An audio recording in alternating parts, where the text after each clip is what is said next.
Naisip mo na ba, paanong ang isang misil na sumabog sa gitnang silangan ay pwedeng magpataas sa presyo ngang paborito mong tapsilok dito sa Metro Manila? Sa unang tingin, parang walang koneksyon, di ba? Pero ito ang realidad ng global supply chain natin ngayon. Dito, ang langis ay hindi lang basta produktong ibinebenta. Ito ang mismong dugong bumubuhay sa ekonomiya ng mundo. Kaya kapag nakaproblema sa supply, mabilis itong kumakalat. Bawat sentimong itaas ng krudo sa world market, automatikong dagdag gastos yan sa pamasahe, kuryente at siyempre sa pagkain sa hapagkainan ng bawat pamilyang Pilipino. At ang domino effect na to, iniwan tayo sa isang napakabigat na tanong. Dahil sa biglaang sirit ng presyong langis, napilitan ang administrasyon ni Pangulong Marcos Jr. na magpatupad ng emergency measures para isalba ang ekonomiya. Para bang pasyenteng nasa ICU ang ngalansangan at palengke natin. Kinailangang maglabas ng bilyon-bilyong pisong ayuda at subsidyo ang gobyerno para hindi bumagsak ang nga maliliit na negosyo. Nandiyan yung libreng sakay sa EDSA para gumaan ang pasanin ng mga manggagawa. Bukod pa rito, kinailangang makialam na nga estado para lang masigurong tuloy-tuloy ang supply ngam nga pinakakailangan natin mula sa gasolina hanggang sa pagkain at mga gamot sa ospital. Pero ang toto, parang mga band-aid solution lang ito para pigilan ang pagdurugo ng ekonomiya natin. Ang tanong, hanggang kailan natin kakayanin ang ganitong krisis bago tuluyang maubos ang pondo ng bayan? Kailangan nating intindihin ang kasalukuyang inflation at walang tigil na pagtaas ng presyo sa Pilipinas ay hindi lang pansamantalang sakit na kusang mawawala. Ito ang mabigat na resulta ng isang komplikadong sitwasyon na naipon sa loob ng maraming dekada. May tatlong pangunahing dahilan kung bakit nasasakal ang pag-unlad natin. Una, ang ating pisikal na heografiya na nagpapahirap sa pagtayo nga infrastruktura. Pangalawa, ang mga maling desisyon sa ekonomiya mula pa noon na binabayaran pa rin natin hanggang ngayon. At pangatlo, ang matinding tensyon sa geopolitics sa ating rehiyon, lalo na sa isyu ngang teritoryo. Ang pinagsamasamang bigat ng tatlong ito ay lumilika ng isang perfect storm sa bansa. Para mahanap ang tunay na solusyon, kailangan nating himayin at harapin to simula mismo sa hugis ng ating bansa. Para maintindihan ang kalbaryong ng ekonomiya natin, kailangan nating tignan ang mapa hindi lang bilang isang picture, kundi bilang blueprint ng mga limitasyon natin. Palagi nating ipinakmamalaki ang ganda ng mabich at yaman ng kalikasan natin, pero ang toto, ang mismong hugis ng ating lupain ang siyang pinakamalaking balakid sa pag-unlad. Ang pagiging isang kapuluan ay isang biyaya, pero isa ring sumpa. Habang ang ibang bansa sa Asya ay madali lang makapagtayo ng nga riles at malalaking highway mula norte hanggang sur, tayo, kailangan pang tumawid ng malalalim na dagat para lang makapahatid ng serbisyo. Ang pisikal na pagkakahati-hating ito ay hindi lang naghihiwalay sa ating kultura, kundi isa ring malaking bangungot sa engineering at pamamahalang yaman. Sa isang bansang may higit 7,600 na isla, ang pagkakaroon ng isang national power grid ay halos imposibleng pangarap sa aspetong teknikal at pinansyal. Imagine, maglalatag ka ng mga higanteng kabel sa ilalim ng dagat na iba-iba ang lalim, may malalakas na agos, at may active fault lines. Sobrang mahal nito at kapag pinilit, siguradong tataas ang singil sa kuryente sa level na hindi na makatarungan. Kaya ang nangyayari, maraming probinsya at bayan ang naiwan bilang mga off-grid areas. Wala silang choice kundi dumiskarte para makailaw sa hobby. At dahil ang walang koneksyon sa main grid, umasa lang ang mga islang ito sa SPUG o Small Power Utilities Group. Ang problema, tumatakbo to gamit ang nga lumang generator na lumalaklak ng milyon-milyong litrong diesel. Dahil dito, nagiging adik tayo sa imported na petrolyo, inilalagay ang milyon-milyong Pilipino sa alanganin, walang kalaban-laban sa baliw na pagbabagong presyong langis sa world market. Pero hindi lang kuryente ang apektado ang heografiya natin, gapang yan hanggang sa kalakalan. Yung roll of transport system natin sa mga isla, luma na, mabagal at nakadepende pa rin sa gas. Ang saklap na sitwasyon, mas mahal pang ibiyahe ang isang kahon na kamatis mula Mindanao papuntang Maynila kaysa mag-import na kamatis mula sa ibang bansa. At akala ng marami, ang pagsasaka ay simple lang. matabang lupa, araw, at ulan. Sapat na. Pero ang totoo, ang modernong agrikultura ngayon ay parang higanteng makina na literal na kumakain ng petrolyo, yung nga fertilizer na ginagamit sa pananim, gawayan sa mga kemikal na kailangan ng natural gas. Ang nga traktora, harvesters, at malalaking water pump kapag tag-araw, lahat yan, diesel ang nakpapagana. Hindi lang ito simpleng dagdag gastos sa delivery truck, direktang atake ito sa produksyon ng pagkain natin. Doble, o minsan triple, ang nagiging puhunan ng mamagsasaka. Ang resulta? Walang awang pagtaas ngang presyo ang bigas. Hindi luho ang bigas. Ito ang pundasyon at lakas ng bawat pamilyang Pilipino.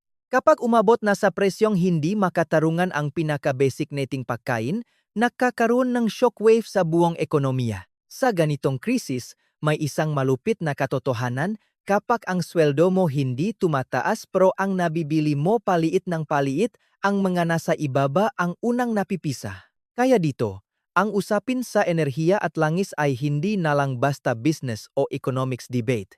Usapin natong kaligtasan, isang direktang banta sa pambansang seguridad sa pagkain. Ang tanong ngayon, paano ba tayo nakarating sa ganitong kaawa-awang kalagayan? Para mahanap ang ugat ng paghihirap nating ito, kailangan nating balikan ang kasaysayan partikular noong dekada 70 sa ilalim ni Yumaong Pangulong Marcos Sr. Ito ang panahon kung kailan inilunsad ng gobyerno ang mga dambuhalang infrastructure projects, pero ang pondo nito hindi galing sa sarili nating yaman, kundi sa agresibong pangungutang sa mga dayuhang bangko. Petrodollars ang tawag dito nga sobrang pera mula sa mga oil exporting countries na ipinapahiram sa mga umuunlad na bansa sa napakababang interes. Sa una, mukha siyang magandang formula para sa mabilis na pag-asenso. Naitayo ang mga tulay, kalsada, at public buildings. Pero ang labis na pag-asa sa mautang na ito na may variable interest ay naktanim ng isang time bomb sa pundasyon ng ating ekonomiya. Nahihintay na lang itong sumabog at sumabog nga ito noong 1979 nang tumama ang Second Global Oil Crisis. Biglang sumirit ang presyo ng mekrudo, kaya napilitan ng US Federal Reserve na itas ng gusto ang interest rates nila para labanan ang sarili nilang inflation. Dahil nakatali ang mga utang natin sa global rates na to, biglang lumobo ng walang kontrol ang babayaran natin. Gumuho na parang house of cards ang ating ekonomiya, na nawi sa masakit na deklarasyon ng pagkabangkarote o default noong 1983. Ang lalim ng peklat na iniwan nito, salop ng maraming dekada, malaking bahagi ng pambansang budget natin ay napunta lang sa pagbabayad ng interes. Yung pondo na sana pangpatayo ng mga bagong power plant at modernong infrastruktura, naubos. Kaya naiwan tayo sa isang luma, marupok at palpak na sistema ng enerhiya.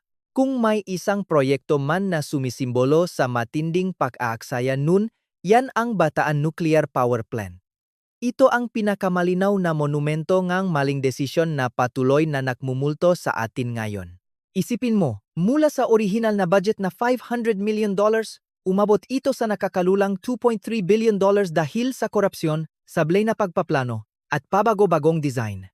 Ang malala pa, itinayo ito malapit sa active fault line at sa paanan ng isang natutulog na bulkan. Kaya pagbagsak ng diktadurya, nagdesisyon ang bagong gobyerno na huwag ng paandarin ang planta dahil sa banta sa kaligtasan. Naging isa itong higanteng white elephant, isang napakamahal na pasilidad na hindi man lang nakapagbigay ng kahit isang patak ng kuryente sa grid natin pero nag-iwan ng bilyon-bilyong utang. At ang pinakamasakit na katotohanan, tayong ordinaryong Pilipino ang ginawang sakripisyo, napilitan tayong magbayad ng mas mataas na buwis para sa isang utang na hindi man lang natin napakinabangan utang na noong 2007 lang natin ganap na nabayaran. Ang malagim na pamananam mamaling desisyong ito ay ramdam pa rin natin hanggang ngayon tuwing titingnan natin ang bill ng kuryente. Hanggang ngayon, isa tayo sa may pinakamahal na singil sa kuryente sa buong Asya. At ang mahal na enerhiyang ito, hindi lang nagpapahirap sa mga pamilya. Tinatakot din nito ang mga foreign investors na magtayo sana en pabrika dito, kaya nawawalan ng libu-libong potensyal na trabaho ang ating mga kababayan. Pagdating naman sa kasalukuyan, may isa na namang ticking time bomb sa ating enerhiya, ang Malampaya Deepwater Gas to Power Project. Ang natural gas reserve na to ang matagal nang nakbobomba ng buhay sa halos 30% ngang kuryente sa Luzon at Metro Manila. Pero humihina na ang pusong ito at nakatakdang maubos bago matapos ang dekada. Nakikipagkarera tayo sa oras. Kailangan nating makahanap ng bagong pagkukunan bago tuluyang mamatay ang ilaw mula sa Malampaya. Kapag nabigo tayo, mapipilitan tayong mag-angkat ng mas mahal na LNG o liquefied natural gas na lalo lang magpapataas ng singil sa kuryente at maglalagay sa atin sa alanganin. Mayroon sana tayong malinaw na solusyon at literal na minahan ng ginto ang malalaking reserba ng langis at gas sa ilalim ng West Philippine Sea, partikular sa Recto Bank. Ayon sa mga eksperto, sapat to para palitan ang Malampaya at bigyan ng energy security ang nga susunod na henerasyon. Pero ang potensyal na to, sinasakal ng geopolitika. Hindi na lang kasi ito issue ng paglalatak ng tubo. Isa na itong mapanganib na agawan ng teritoryo. Ang sarili nating yaman na nasa loob mismo ng ating exclusive economic zone, hindi natin magalaw dahil sa panghihimasok ng isang makapangyarihang puwersa. Dahil sa agresibong presensya ng nga puwersang pandagat ng China, kasama na ang panggigipit at pambobomba ng water cannon sa ating nga barko tumaas ng husto ang security risk. Lumika ito ng isang invisible walang takot sa rehiyon. Kaya naman, ang mga malalaking global energy corporations na may kakayahang mag-extract ng gas natatakot isugal ang bilyon-bilyong dolyar nila sa Recto Bank. Wala kasing matinong negosyante ang mamumuhunan sa lugar kung saan laging nasa panganib atakihin ang nga tauhan at barko nila. Naipit tayo sa isang estratehikong problema. May yaman tayo, pero hindi natin magamit. Kailangan nating humanap ng ibang landas kung saan walang bansang makakapigil sa atin kung hindi natin masahan ang gas sa dagat at imposibleng maglatag ng kable sa buong kapuluan. Ano ang solusyon? Ang sagot, energy decentralization. Ibig sabihin, imbes na ipilit ang lumang sistema kung saan nanggagaling sa isang malaking planta ang kuryente, bakit hindi natin gawing independenteng kutang enerhiya ang bawat isa sa ating 7,000 isla? Magagawa to sa pamamagitan ng mga microgrids, maliliit na power system na pinapatakbo ng solar panels at wind turbines. Sa ganitong setup, ibinabalik sa mga lokal na komunidad ang kontrol. Bukod sa araw at hangin, may nakatago pa tayong alas sa ilalim ng ating mga paa. Dahil nakaupo tayo sa Pacific Ring of Fire, kabilang ang Pilipinas sa top 3 sa buong mundo pagdating sa geothermal energy reserves o yung kuryenteng galing sa natural na init ng lupa.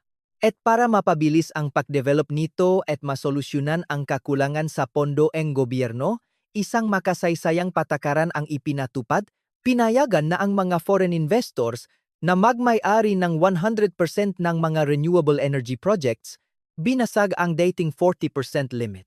Pero habang unti-unti tayong lumilipat sa malinis na enerhiya, kailangan din natin ng proteksyon sa maikling panahon. Kaya nagpasya ang gobyerno na magtayo ng National Oil Reserve na may sapat na imbak para sa 90 araw.